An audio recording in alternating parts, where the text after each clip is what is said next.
Bonjour à toutes et à tous. Comment lutter contre ce qu'on appelle le sans-abrisme en Belgique et des personnes ayant vécu dans la rue peuvent-elles retrouver une vie sociale entre guillemets normale? À Bruxelles, l'ASBL Lazare propose des colocations solidaires réunissant sous un même toit de jeunes actifs et des personnes précarisées. Une façon pour ces personnes de se réinsérer dans la société. Alors avant d'accueillir nos invités, je vous propose de découvrir en images le quotidien de ces colocataires d'un genre nouveau. Regardez, c'est un reportage réalisé par Corinne Owen et Jean-Louis Gios.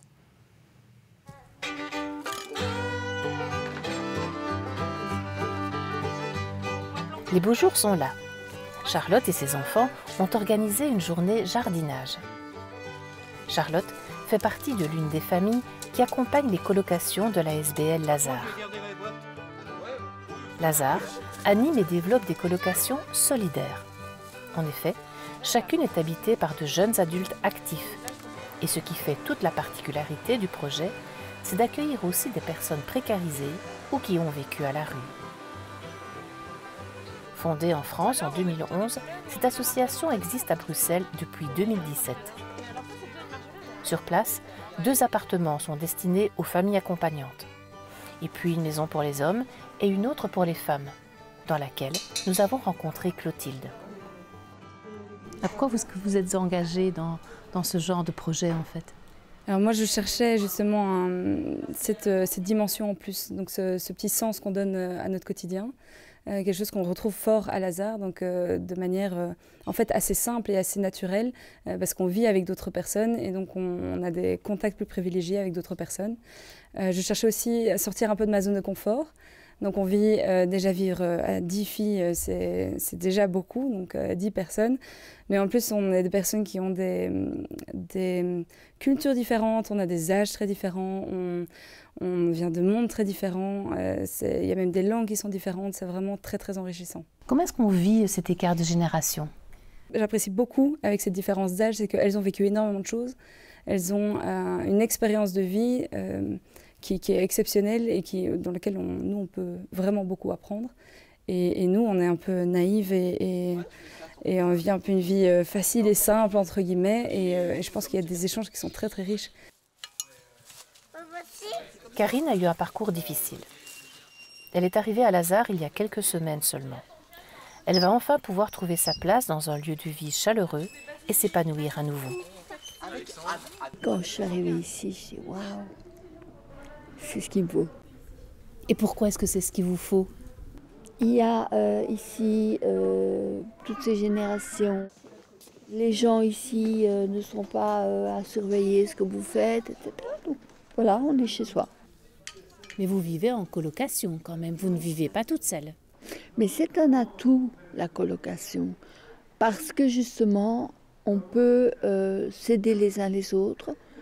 On peut aussi bien parfois avoir des petits coups de gueule, se dire les choses telles qu'elles sont, si on n'a pas aimé, mais ça passerait vite. Ça veut dire quoi, flouter?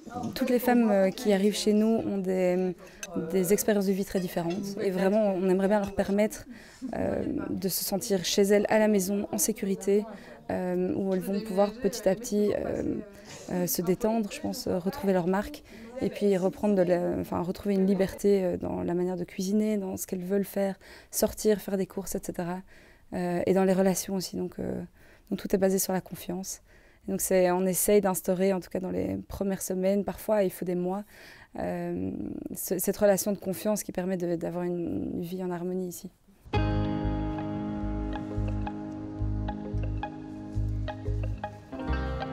C'est le week-end et toute la petite troupe a quitté la capitale pour se mettre au vert et prendre un peu de bon temps. Il y a plein de bonbons offerts par les familles responsables. Monsieur le Président, je change de côté, c'est super. Ouais, c'est ça. Laurent, à quoi est-ce que vous vous engagez quand vous arrivez dans Lazare? En fait, on s'engage à quelque chose de relativement simple, c'est-à-dire de de faire de son mieux pour qu'il y ait un vrai vivre ensemble.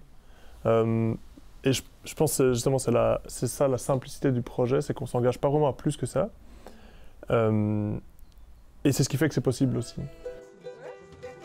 Alors quel est le projet que vous avez avec les personnes que vous accueillez? C'est des personnes qui ont parfois plus de chez soi pendant très longtemps, ou bien où un chez soi était finalement pas une source de sérénité comme ça devrait l'être, des choses comme ça. Et donc, à nous, ce qu'on va pouvoir, c'est vraiment ça, c'est un nid, quoi. Je veux dire, on est là, on est les mecs, on est des potes et on est tous chez soi dans sa coloc et c'est vraiment ça c'est ce qui est le plus important. Et parce qu'on croit aussi que c'est ce qui va leur permettre de rebondir ensuite à leur vitesse. Parce que ce sont quand même des personnes qui viennent de la rue, oui, et qui se retrouvent quand même dans une structure assez rigide.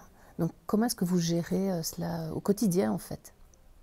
On gère peu leurs problèmes en fait quand les gens ont une addiction, un truc comme ça, on a des assistants sociaux, il y a des psychologues. En fait, dès qu'il y a un suivi, il se fait hors de Lazare. Et donc nous, on sait qu'on n'est pas là pour ça et on sait du coup qu'on délègue à ce niveau-là. Alors après, il y a évidemment, quelqu'un a beau être accompagné, s'il a des problèmes, on va les ressentir. Mais alors là, je pense que on les prend de la même manière qu'on prendrait ce problème pour un ami. En fait, on est dans un accompagnement qui est plus une présence.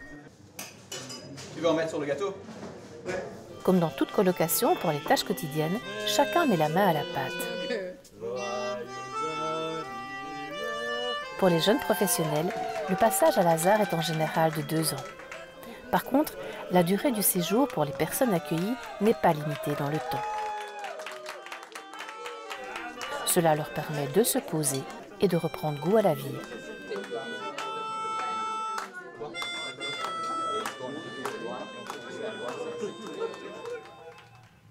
Pour parler de ce beau projet Lazare qu'on vient de découvrir dans ce reportage, j'ai le plaisir d'accueillir 3 invités.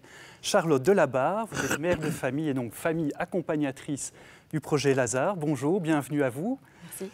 Avec nous aussi aujourd'hui en plateau 2 colocataires de ce qu'on appelle la coloc des gars de l'association. Alors je précise que Yannick et Tanguy sont assis côte à côte parce qu'ils font partie de la même bulle. Donc Yannick Moreau qui est résident aussi dans la coloc des gars, voilà, il faut que je m'habitue au vocabulaire.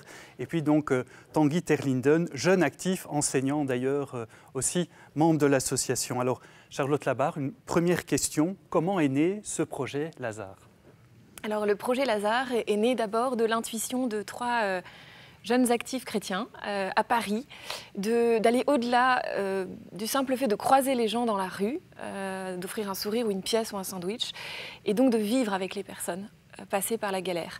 Et donc ils ont été 6 à commencer l'expérience, et l'expérience a tellement été forte sur le plan humain, tellement riche, que l'un des fondateurs, Étienne Villemain, a décidé de créer une association à Paris, l'association pour l'amitié.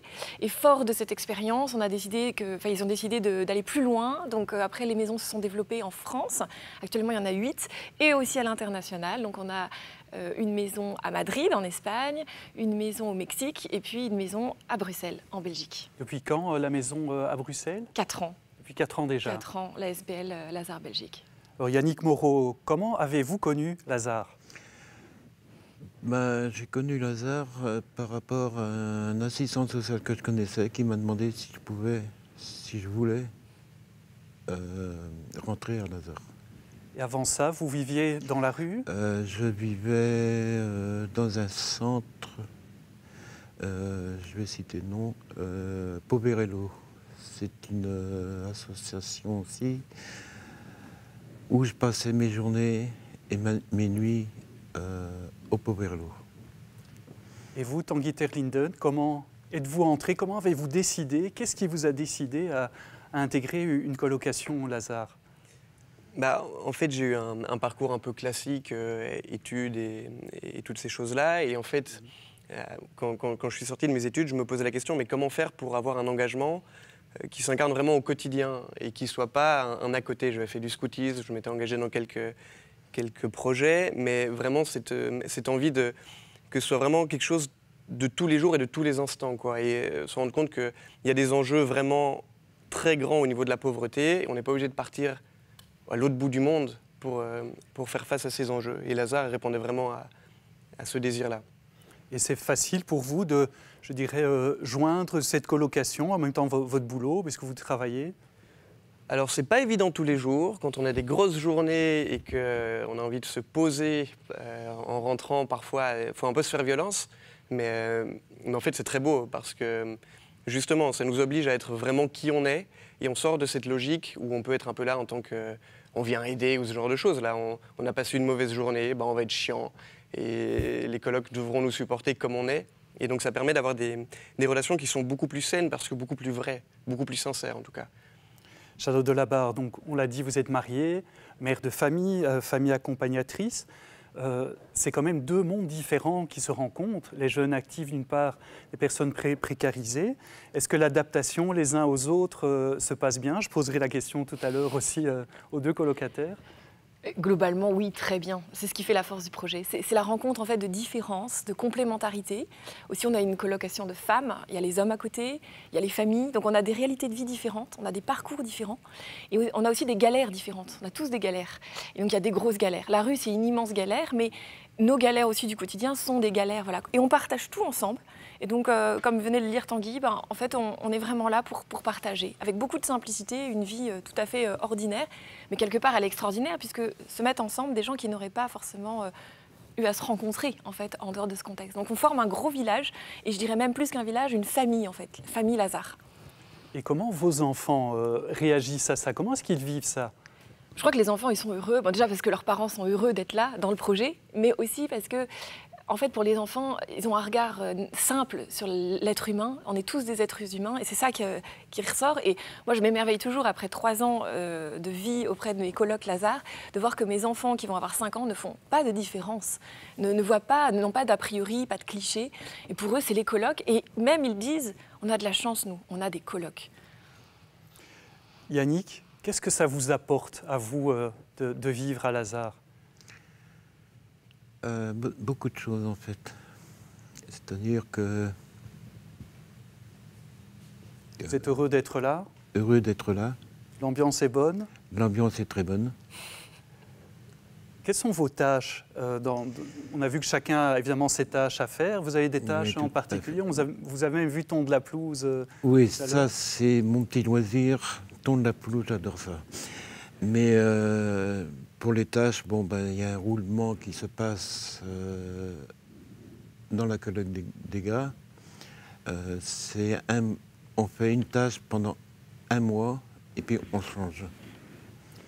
Tanguy Terlinden, est-ce que le fait d'habiter dans une coloc Lazare a changé votre regard sur les personnes dans la rue, sur les personnes précarisées? Alors, je dirais oui et non. Non dans la mesure où c'était un monde que je ne connaissais pas du tout. Donc, en fait, le regard que j'avais, de toute façon, était biaisé. Après, ce qui est sûr, c'est qu'on se rend compte que, en fait, il y a pas... les différences, en tout cas, ne sont pas des différences qui ne permettent pas la relation. Donc, en fait, c'est génial d'habiter à Lazare. Je pense qu'on est tous ravis. Et pour rien au monde, je pense que chacun d'entre nous, personne ne regrette d'y être, quoi. C'est parfois un peu dur, parce qu'il faut s'acclimater, il y a des différences de communication, mais non, je pense que le regard a changé, oui. Est-ce que, Charlotte Delabarre, dans les colocations telles qu'elles sont proposées par Lazare, est-ce que c'est une solution au sans-abrisme? Alors, une solution, oui. La solution, non, il y en a plein d'autres, c'est une des solutions. En tout cas, ce qu'on vit à Lazare, c'est vraiment une vie, le vivre ensemble, la vie ensemble. Et en fait, ça permet aux personnes passées par la galère, la précarité, de reprendre des habitudes de vie. Donc c'est tout simple, le fait qu'il y ait des espaces communs, chacun sa chambre personnelle. On reprend les habitudes des repas tous ensemble.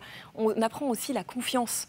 Parce que souvent, c'est quelque chose qui est extrêmement abîmé par le passage dans la rue, où il y a des vols, où il y a de la violence, on subit des injustices. Et à Lazare, il n'y a pas de clé sur les portes de chambre. Et ça, c'est quelque chose qui parfois fait un petit peu peur aux gens qui voudraient rentrer dans nos maisons, dans nos colocations, parce que ça demande un grand pas de confiance dans l'autre. Mais en réalité, c'est un pas, quand il est franchi, qui est très beau et qui permet de restaurer cette confiance. Et puis nous aussi, on fait confiance dans le sens avec nos a priori. Ceux qui avaient un logement peuvent se dire, là, j'ai du matériel.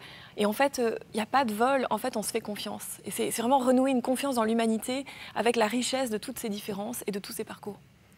Yannick Moreau, est-ce qu'en vivant à Lazare, vous avez retrouvé confiance aussi dans les gens, dans la vie? J'ai de la confiance. Mais bon, je vois que ça se passe bien. Tout se passe bien? Oui. Tanguy Terlingden, est-ce que... donc, j'allais dire... pardon, voilà, vous êtes très différentes, donc c'est très interculturel aussi. Parfois, on parle des langues différentes. Est-ce que ce n'est pas un obstacle, parfois, aussi aux relations? Ça ne va pas être évident, quand même, tous les jours, de se côtoyer contrairement pour le quotidien. Oui, alors effectivement, concrètement, dans la colloque des hommes, on a 4 langues différentes. Donc, quelqu'un qui vient du Sri Lanka, donc qui parle en anglais de là-bas, un flamand, un portugais. Et du coup, effectivement, il faut toujours switcher, jongler, être très attentif pour être sûr que tout le monde ait bien tout compris, que personne ne soit laissé de côté. Donc ça demande vraiment une vraie concentration et une vraie bienveillance, quoi. Mais à Lazare, on est là pour ça. Enfin, tout le monde est là pour ça, donc tout le monde y travaille et donc ça se passe très bien. Charlotte Delabarre, alors aussi Lazare, c'est un projet d'inspiration chrétienne, même s'il faut le dire, les colloques sont ouverts vraiment à tout le monde. Hein. Ce n'est pas une colocation convictionnelle, mais en quoi consiste cette inspiration chrétienne? Comment est-ce que vous la vivez? Alors, je crois qu'on la vit comme une force, comme un atout. En tout cas, pour ceux qui sont croyants, ça l'est. Mais on accueille bien évidemment, comme vous venez de le dire, des personnes de toute confession ou sans confession. Et ça, c'est très important parce que c'est représentatif, voilà, d'une grande ouverture. Et puis, ce qui peut nous rassembler pour certains, c'est voilà, la prière le matin, mais qui n'est pas un engagement pour les colloques passés par la galère, hein, qui sont tout à fait libres d'y venir aussi si elles le veulent. Mais voilà. Et je crois que ça renforce la dimension certainement familiale, l'unité entre nous, et puis l'esprit de bienveillance, parce que les valeurs évangéliques en sont tout à fait imbibées. Donc, c'est une belle source d'inspiration pour notre quotidien. Yannick, pour vous, c'est important aussi, ces dimensions chrétiennes à Lazare? Pour moi, oui. Parce qu'en fait, j'ai perdu mes 2 parents. Le moral a beaucoup baissé. Et j'ai été invité, en fait, à aller à l'église. Parce que ce que j'oublie, c'est que j'avais perdu la foi. Et on m'a invité à venir à la messe un dimanche matin. J'ai dit oui. En plus de ça, je vais chanter dans une chorale. Et dans le temps avant le Covid, je faisais une prière tous les jeudis soirs. Bon, la foi a remonté et là, je suis heureux. Tanguy Terlingden, même question. Comment vivez-vous cette dimension chrétienne à Lazare? Ça vous apporte quelque chose?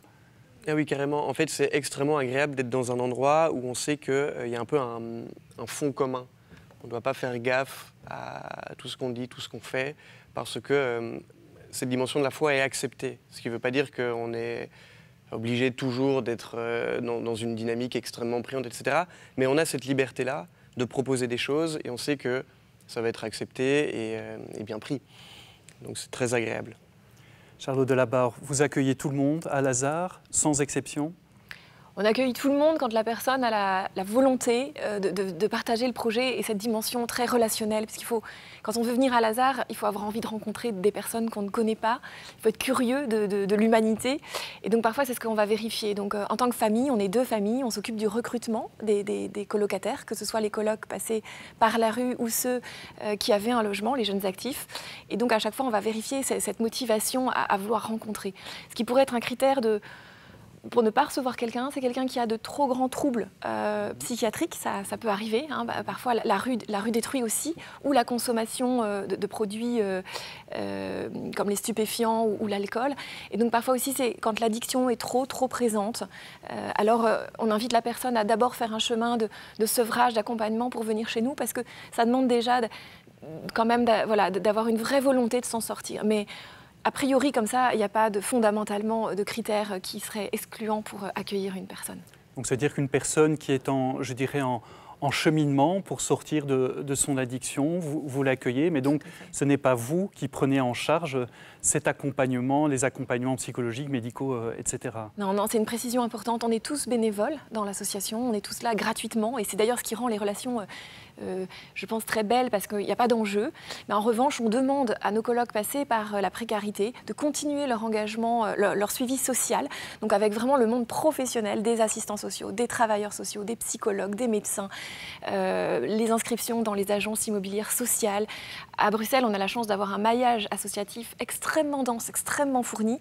Et donc Lazare vient comme un petit frère dans une famille associative énorme pour lutter contre le sans-abrisme. Et ça, c'est vraiment une grande force aussi. Et c'est pour ça que Lazare a vraiment sa place dans cette grande chaîne de solidarité. Mais c'est vrai que autant les familles, on peut se faire relais envers les structures professionnelles, mais nous ne faisons pas les choses à la place de nos colocataires. On vient vérifier que les choses soient bien mises en place, mais on délègue. Tanguy Terliden, quelle serait pour vous la plus grande difficulté à Lazare? Je pense que c'est comme partout, au final, on est des gens très différents qui vivent ensemble. Alors là, les différences sont un peu exacerbées, donc c'est peut-être une difficulté qui est exacerbée également, mais il faut réussir à communiquer. Dire nos besoins, pourquoi il y a des choses qui ne vont pas, etc. Et on n'a pas forcément les mêmes manières de communiquer, parce qu'ayant des vécus très différents. Et donc parfois, ça clash. On se réadapte. Et puis, mais c'est un travail et c'est très beau justement parce qu'on y arrive, j'ai l'impression. Quand je range pas mes affaires et que Yannick est fâché et qu'il trouve qu'il y a des feuilles partout, eh bien, il vient me le dire. Et puis, on bâtit là-dessus et ça marche et ça avance. Et, voilà. Et peut-être la deuxième difficulté, effectivement, c'est par rapport à ces addictions qui sont en cours de sevrage. Parfois, oui, c'est lourd au quotidien. Voilà. Yannick, il y a des choses difficiles pour vous aussi là-bas?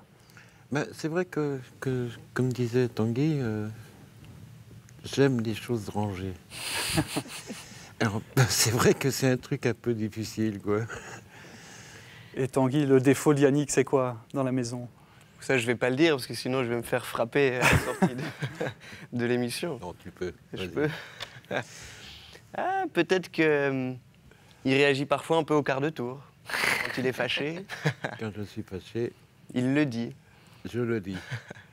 Je précise qu'ils sont 12 sous le même toit. Donc c'est 12 hommes, 6 passés par la galère et 6 jeunes actifs. Donc forcément, le vivre ensemble à 12, c'est comme dans n'importe quelle colocation ou famille. Il y a des moments sympas, il y a des moments plus difficiles. Et au niveau des femmes, ça se passe comment? C'est à peu près semblable avec la psychologie des femmes, donc avec d'autres nuances. Voilà. Mais je dirais que dans l'ensemble, ça se passe plutôt bien. Il y a un vrai désir que ça se passe bien. Donc quand le désir est là, ça fonctionne. Est-ce qu'il y a un projet en Belgique d'étendre Lazare à d'autres villes que Bruxelles, à d'autres lieux? Oui, tout à fait. On vient de changer de coordinateur. Maintenant, c'est Alexandre qui est dans ses missions de coordinateur. C'est le seul salarié de l'ASBL. Il a en charge la promotion du projet et le développement dans d'autres villes belges.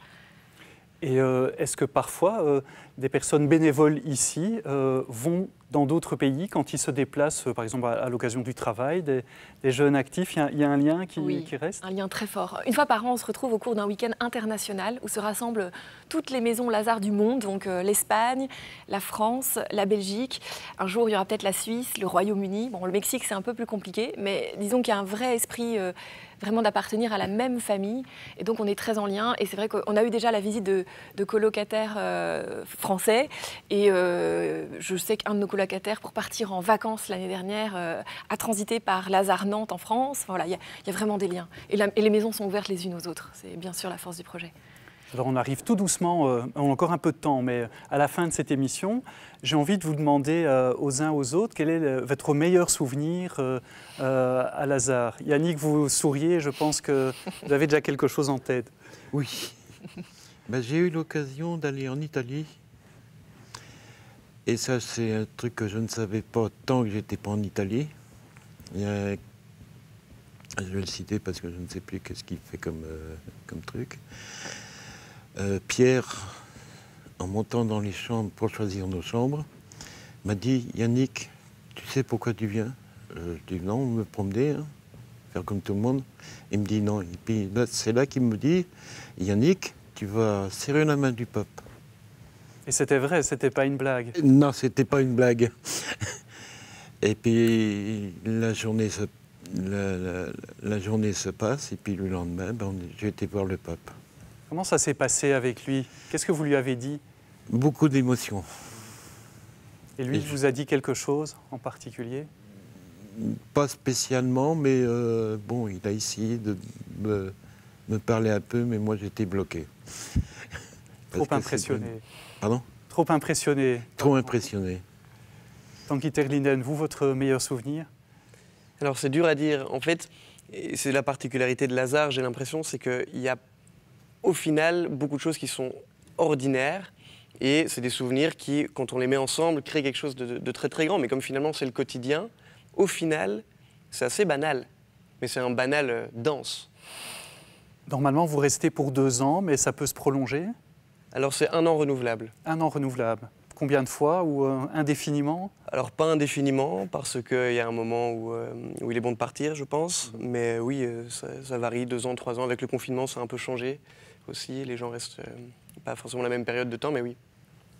Et Charlotte, finalement, pour vous, votre meilleur souvenir? Nous, on s'engage 3 ans, les familles, donc on a le temps de voir beaucoup de souvenirs. Moi, ce qui me marque le plus, c'est la croissance de chacun. En fait, chacun grandit, chacun change, chacun bouge. On voit des colocs s'apaiser, des colocs reprendre leur envol, reprendre un appartement, retrouver un travail, certains se marier. Donc c'est des chemins entre dormir gare du Midi dans la rue et sortir de Lazare. Voilà. Et je crois que mon meilleur souvenir, c'est l'été dernier quand j'ai emmené un de mes colocataires qui n'était pas en forme avec nous en vacances dans la voiture. La voiture était bourrée de valises, de bagages avec les enfants. Mais quelle joie de voir notre coloc heureux. On partait, quoi. Ça y est, les vacances, tous ensemble. Eh bien, on y est d'ailleurs bientôt aussi en vacances. C'était la dernière émission de cette saison. Voilà, je tiens à vous remercier véritablement de votre fidélité à nous suivre. Merci à vous 3 d'être venus partager vraiment ce beau projet de Lazare. Merci aussi à l'équipe de la RTBF qui nous a permis de réaliser cette émission. Si vous souhaitez la revoir, c'est sur la plateforme Ovio ou sur le site catobel.be.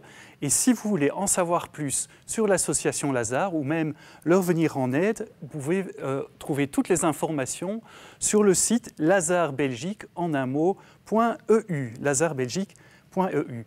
Merci et déjà bel été à toutes et à tous.